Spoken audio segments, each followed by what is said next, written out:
নমস্কার বন্ধুরা, সবাইকে শুভ সকালের অনেক অনেক শুভেচ্ছা। আজকের পর্বের রিভিউ শুরু করার আগে তোমাদের উদ্দেশ্যে কিছু কথা বলার আছে। তোমরা আমার কাছে রিকোয়েস্ট করছো যে তোমরা পর্বের ফুল এপিসোড দেখতে চাও, অর্থাৎ ভিডিও দেখতে চাও। কেউ কেউ বলছো ফুল পর্ব দিন। তো বন্ধুরা, তোমাদের উদ্দেশ্যে আমার কিন্তু প্রত্যেকটা রিভিউতে বলা রয়েছে, তোমরা যদি প্রত্যেকটা পর্বের ফুল এপিসোড ফুল ডিটেলসে দেখতে চাও, তাহলে কিন্তু যথাসময়ে স্টার জলসার পর্দায় তোমাদেরকে চোখ রাখতে হবে। আমার চ্যানেলের মাধ্যম দিয়ে প্রথম থেকেই তোমাদের পছন্দের ধারাবাহিকের রিভিউ দেওয়া হয়, অর্থাৎ আজকের এপিসোডে কি হতে চলেছে সেই ঘটনার আগাম জানান দেওয়া হয়। এমনকি কিছু ছবির মাধ্যম দিয়ে তোমরা সেটা দেখতেও পাচ্ছ। এটাই আমার চ্যানেলের কাজ, আর এইভাবেই তোমরা আমার পাশে থেকেছো, আমার চ্যানেলকে অনেক ভালোবাসা দিয়েছো, তার জন্যে তোমাদের অনেক অনেক ধন্যবাদ। আমি চাইবো তোমরা এইভাবেই আমার পাশে থেকো। শুভবিবাহের আজকের পর্বের রিভিউ নিয়ে আমি পৌঁছে গেছি তোমাদের সামনে। বাংলা সিরিয়াল সমাচারে তোমাদের সবাইকে স্বাগত জানিয়ে আজকের পর্বের রিভিউ আমি শুরু করছি।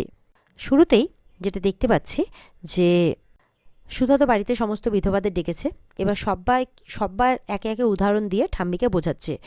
কেউ আছে যে বিধবা বলে তার শ্বশুরবাড়ি থেকে তাকে তাড়িয়ে দেওয়া হয়েছে, এমনকি তার কাছ থেকে সমস্ত সম্পত্তি কেড়ে নেওয়া হয়েছে, এমনকি কোলের ছোট্ট শিশুকেও বংশের বাতি বলে কেড়ে নেওয়া হয়েছে। আবার কেউ আছে যে বিধবা বলে সমাজ তার সাথে অনেক রকমের খারাপ কাজ করার চেষ্টা করেছে, যেমন যেহেতু তার সাথে কোনো পুরুষ মানুষ নেই, সেই কারণে তার সাথে অনেক রকমের তাকে একা ভেবে তাকে তার অসম্মান করার চেষ্টা করা হয়েছে। এরকম সবাইকে একে একে ডেকে ডেকে বিভিন্নভাবে উদাহরণ দেওয়া হচ্ছে। কেউ আছে যে বিধবা বলে তার দেওর তাকে অসম্মান করার চেষ্টা করেছে, যার জন্য সে সেখান থেকে পালিয়ে এসেছে। এইভাবে সবার উদাহরণ সুধা একে একে ঠাম্মিকে দিচ্ছে। তো তুমি কি চাও ঠাম্মি, যে বলছে আপনি কি চান ঠাম্মি যে আমাদের দিদির সাথেও এরকমটা হোক? সুধার কথা শুনে তো সুধার শ্বশুরবাড়ির সবাই কিন্তু অবাক হচ্ছে। সুধার শাশুড়িরা তেজের মারা মনে মনে বলছে না, এমনটা তারা চায় না। ঝিনুক বলছে এই যে আমাদের মা, তার মা চুপ করতে বলছে, তাও ঝিনুক বলছে এই যে আমাদের মা, বাবাকে হারানোর পর আমরা কত মাকে বুঝিয়েছি যে তুমি আরেকটা বিয়ে করে নাও, কিন্তু আমাদের মা করেনি। কেন জানেন? সমাজের কথা ভেবে, সমাজের ভয়ে, যাতে আমাদের মাথায় কোনো রকম কলঙ্ক না লাগে বা আমাদের কোনো কথা না শুনতে হয়, সেই জন্যে, সেই ভয় শুধুমাত্র আমাদের জন্য সমস্ত জীবনটাকে উৎসর্গ করেছে। সুধা বলছে ঠাম্মি, আমি এটা বলছি না যে মেয়েরা সারা জীবন একা কাটাতে পারবে না, নিশ্চয়ই পারবে। আশুতোষ বাবুর মতো একজন মানুষ দিদির পাশে আছে, তাহলে কেন তার হাত ধরতে সমাজ চোখ রাঙাবে ঠাম্মি? তেজের মা বলছে সুধা কিন্তু একটা কথাও ভুল বলেনি। তেজের বাবা বলছে সে তো ঠিকই বলছে, কিন্তু মা কি মেনে নেবে? মেজমা বলছে জ্যোৎস্না তো সারাটা জীবন পড়ে আছে, সেটা ভেবেও কি মা নিজের সিদ্ধান্ত বদলাবেন না? এবার সেখানে দাদু আসে, বলছে সমাজ বদলাতে গেলে আগে নিজেকে বদলাতে হয়। বলেছে না, চ্যারিটি বিগিনস অ্যাট হোম, কোনো ভালো কাজের শুরু নিজের বাড়ির থেকেই হওয়াটা ভালো। দাদু বলছে ওরা এই বাড়ির অতিথি, ওদেরকে আপ্যায়ন করো। ঠাম্মি বলছে কিন্তু, বলে কোনো কিন্তু নয়, অতিথি বাড়ির নারায়ণ, তাদের আপ্যায়ন করার ব্যবস্থা করো। এই বলে সবাইকে কিন্তু আপ্যায়ন করা হয়। তরিতা বলছে আপনারা সবাই আমাদের দিদির আলতা অনুষ্ঠানে এসেছেন, না খেয়ে কেউ যাবেন না। সুধা এবার আশুতোষ বাবুকে বলছে আপনার যদি আপত্তি না থাকে তাহলে আমি বলবো যে ওরাই দিদির হাতে আজকে আলতা পরাক। তখন বলছে যে আমার আপত্তি থাকবে কেন, আমি তো গর্বিত যে ওনারা আজকে এই বাড়িতে এসেছেন আর ওনার হাতে আলতা পরাবেন। আশুতোষবাবু বলছেন এইভাবে। আশুতোষবাবু বলছেন যে আমিও চাই ওনাদের আশীর্বাদ নিয়ে জীবনটা শুরু করতে। ঠাম্মি বলছে দাদুকে সুধা আমার অনুমতি না নিয়ে বিয়ে দিচ্ছে। কে ওকে অনুমতি দিয়েছে? বলে আমি দিয়েছি। বলে আপনি দিয়েছেন, তার আমার এই বাড়িতে কোনো দাম নেই?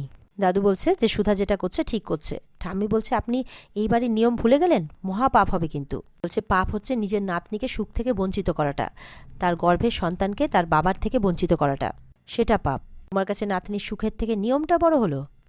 মেচকা বলছে এই সমস্ত কিছুর ফল কিন্তু আমাদের কোম্পানিতে পড়বে, দেখে নিও মা। তখন তেজ বলছে যে ঠিক বলেছ, দৃষ্টান্ত তৈরি করার ফল তো আমাদের ব্যবসায় পড়েইছে।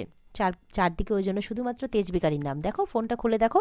মেচকা তখন ফোনটা দেখছে আর কি।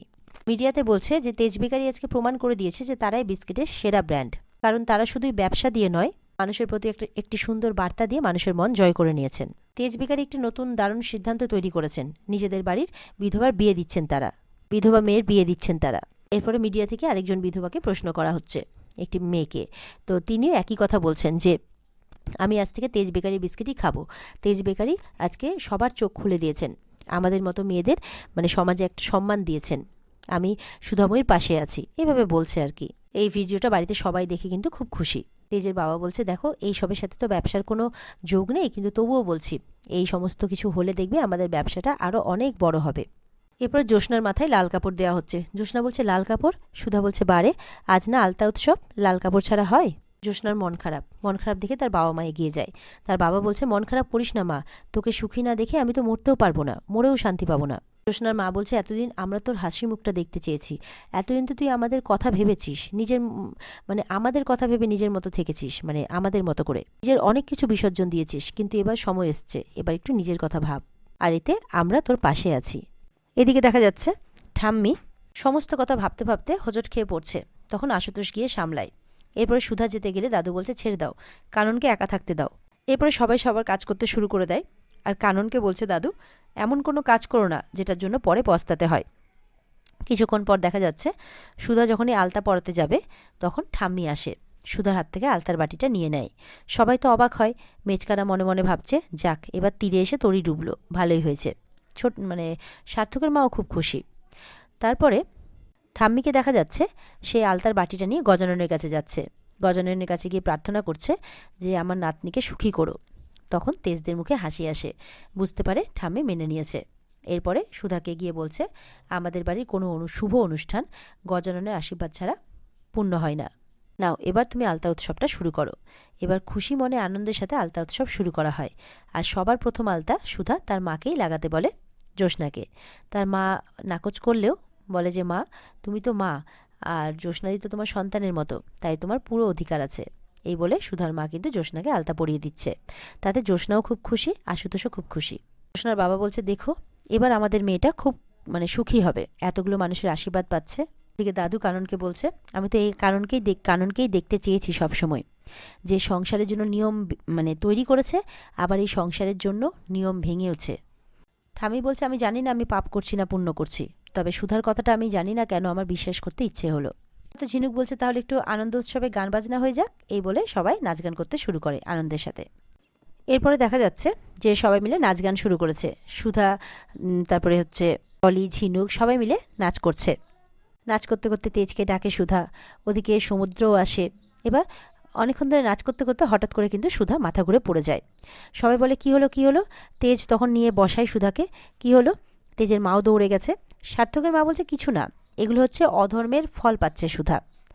মেচকাও হচ্ছে সার্থকের মায়ের কথায় সায় দিচ্ছে, যে ও তো ঠিক কথাই বলছে, তোর বউ তো কারোর কথা শোনে না, তো এখন তো তার ফল ভুগতেই হবে, তাই নয়? তেজের বাবা বলছে, আমি বুঝতে পারছি যে তুই সুধাকে সহ্য করতে পারিস না, কিন্তু ওর তো শরীর খারাপ হয়েছে, এখন তুই তোর কুমন্তব্য বন্ধ করতো। মেজমা বলছে, আপনাকে হাত জোর করে অনুরোধ করছি, মাঝে মধ্যে একটু মানবিক হন। এরপর কেউ বলছে ডাক্তারকে ফোন করতে। এরপরে সুধার চোখে মুখে জল দেওয়া হচ্ছে, জল দিলে সুধার জ্ঞান ফিরছে দেখা যাচ্ছে। সবাই একটু শান্তি পায়। তেজ বলছে, ঠিক আছো তো তুমি? বলছে, হ্যাঁ, মাথাটা একটু ঘুরছে আর কেমন গা গোলাচ্ছে। এবার কিন্তু তেজের মা একটু সন্দেহ করে জিজ্ঞাসা করছে, মানে ওনারা কিছু ভেবে নিয়েছেন। তেজের মা বলছে, মানে তার মানে কি কোনো সুখবর আসতে চলেছে? সবাই কিন্তু এবার হাসছে, কিন্তু তেজ অবাক। আমি মনে মনে বলছে, তাই যেন হয় গজানন, এত অশান্তির মধ্যে একটা ভালো খবর যাতে পায়। সুধার তো ওদিকে মনে মনে খুব আনন্দ, কিন্তু তেজ অবাক। আর এখানে আজকের পর্ব শেষ হয়ে যায়। তো এই ছিল আজকের পর্বের রিভিউ। ভালো লেগে থাকলে কমেন্ট করে জানাবে, আর আমাদের সাথে জুড়তে আর নিত্য আপডেট পেতে অবশ্যই আমাদের চ্যানেলকে সাবস্ক্রাইবটা করে দেবে। দেখা হচ্ছে আগামীকালকে। পর্বের বিস্তারিত দেখতে অবশ্যই স্টার জলসার পর্দায় চোখ রাখবে। ভালো থেকো সবাই, টাটা।